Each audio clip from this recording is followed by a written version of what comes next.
Welcome to the Creative Condition podcast with me, Ben Tallon, illustrator and creativity coach, founder of the Creative Condition, artist and writer.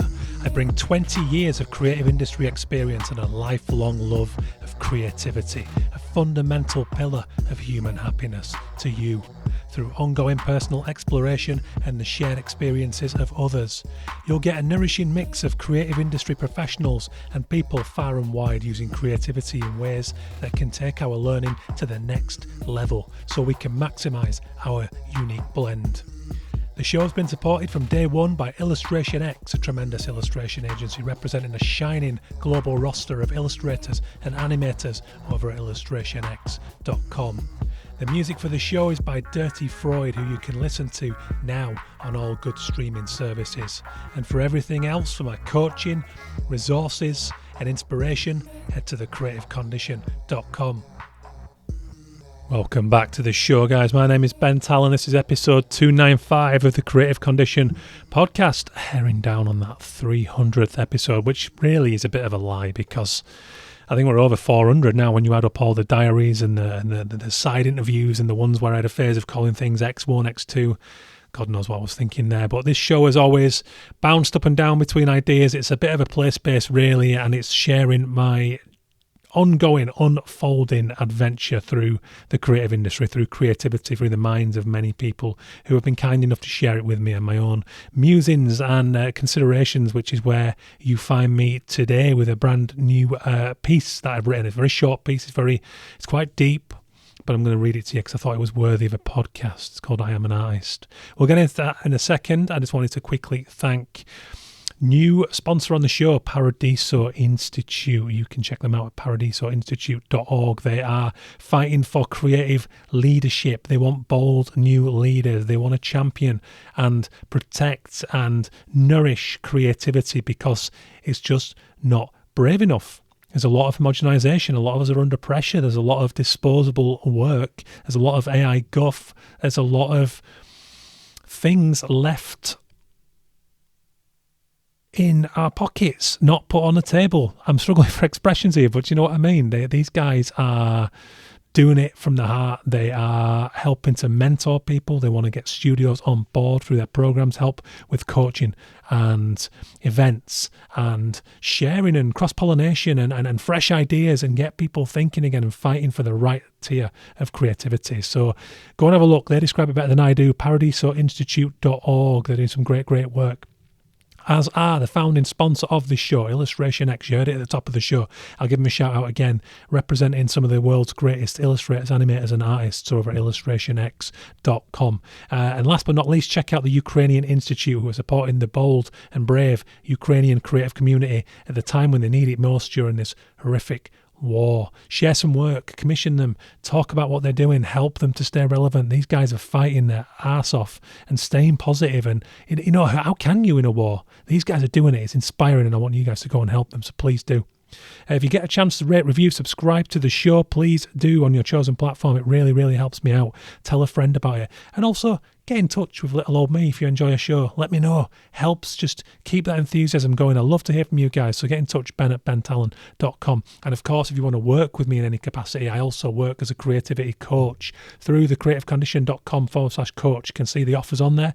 I'd love to do a pit stop with you. I'd love to help get you aligned, to elevate your offer, to help you to tell your story. Have you got a book to write? Do you want to come on board with my internal coaching program, in which we will write your story together, your entire life and career story, to use as a compass moving forward, to highlight your values, to help you become the author of the life you want to live? Right, without further ado, let's get into it. I'm going to read you a new piece that I wrote. It's called I Am an Artist. I would love your feedback.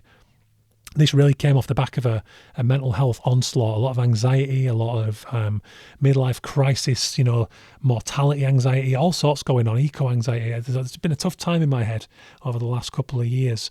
Finally starting to emerge from it, and part of the reason is I've remembered this. I am an artist.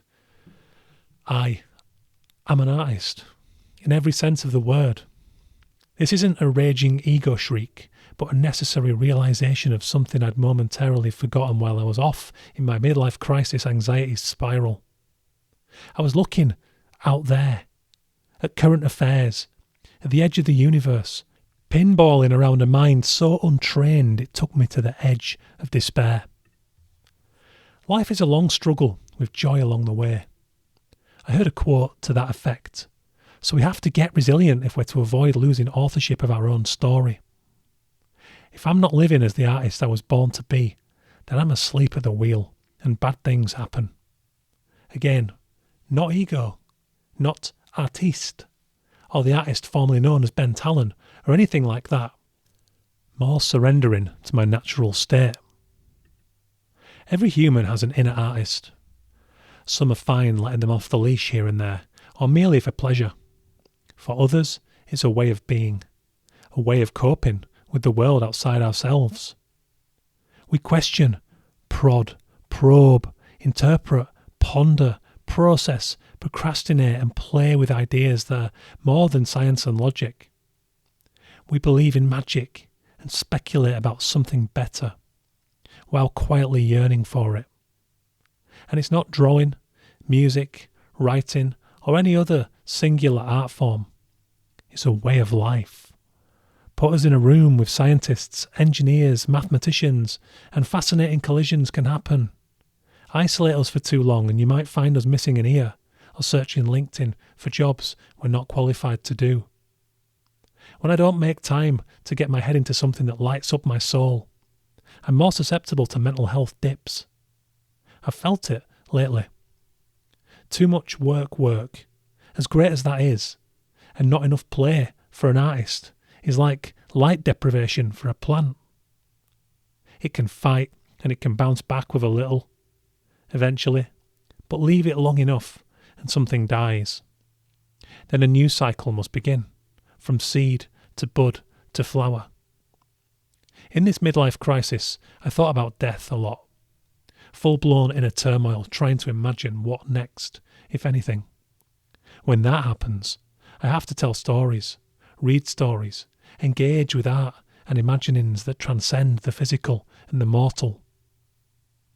Psychotherapist Phil Stutz calls this idea higher forces. When we create, as humans are supposed to, we connect to higher forces. To me, this isn't God speak or anything loftier than the truth of the exhilaration and purpose I feel when I enter flow through my art. That feeling and the effects of it expressed in the world is proof of something magnificent, far beyond the capacity of my tiny mind to properly understand. So, I serve it and ride the wave and put the work into the world and then surrender. Because I'm an artist. That's enough. It's an ecological act when you think about it, and the ideas, actions, and infinite ripple effect from living as the inner artist transcend death and the petty pissery of the silly shit we too easily allow ourselves to be caught up in. I'll keep on. Keep learning and remembering to live this most natural of ways. Optimistic, ready and open, staring off into space with a loaded smirk on my face and a pen in my hand. Thank you for listening, guys. I hope you enjoyed that. It's kind of a short story. It's kind of an internal catharsis. It's a bit of everything, but it's a piece of writing that I felt strongly about, and I wanted to share it with you all. So let me know your thoughts. Are you living as your inner artist? Because we all need to be, really. I do believe that it's an ecological act for us to share our art with the world, every human. It's how we should be communicating. It's how we should be cross-pollinating and challenging even the biggest ideas and moral bankruptcies in the world. When we don't and we isolate and we get caught up in the minutiae and the logic-driven day-to-day of our lives, I do believe that we hand something over that is fundamental to our happiness. So how are you, not doing that? How are you triumphing as an artist in your life? How are you fighting for that? And if you're not, then I think maybe you should be, and you've got a lot to give. Every single person has got a unique story and a point of view. So I'd love you all to share it. Get in touch if you've got anything to share, ben@bentalon.com. I would love to hear your thoughts on this. Let's engage. Let's come together. Let's form communities. My friend Lewis and I, and now Dan Kieran, we're all sort of trying to pull our heads together we're doing an event called Friday Drinks, Lewis and I, Dan's just come up with this fantastic idea for telling the story of a town or a city and bringing people together around that to try to create not just a scene but an energy and a magic in a place where we all can come together and share ideas, and not just to make art for art's sake. I mean, you'll have read that piece, heard this piece just now and realised that is important to me. But my belief and Dan's belief and Lewis's belief is that actually art is part of a bigger conversation. You know, Dan was worried about how do we contend with the rise of AI, the right wing, and I forget what the other thing he was concerned about, but these were the concerns in his life, and he wants to build something that goes beyond his lifetime in our city, in Salisbury. So we're all trying to do that on a local front, and it's kind of energising, and it takes more time out of our schedule, which can be frustrating if you're just going after the work all the time, which we sort of have to. But I do think that when we come together and we feel that artist magic and we share what we're doing, I think it can have a galvanising effect on communities, on conversations that transcend our industry, you know, in broader politics, in the life that we live in, the society that we're all a part of. So I'd love to hear your take on all that. Get in touch, ben@bentallon.com. Thank you to the triumvirate of sponsors for this show: founding sponsor Illustration X, the Paradiso Institute, you can check them out at paradisoinstitute.org, and the Ukrainian Institute at ui.org.ua. Illustration X can be found at illustrationx.com. If you want to check out all the work I'm doing, talk to me about coaching, read the recommended reading list, my articles, all of the stuff I'm trying to do around this crusade to contribute to creativity and elevate its status in our society can be found at thecreativecondition.com. Awesome, guys. Have a great week. Stay creative, and I'll catch you next time for a beautiful guest episode. Nice one.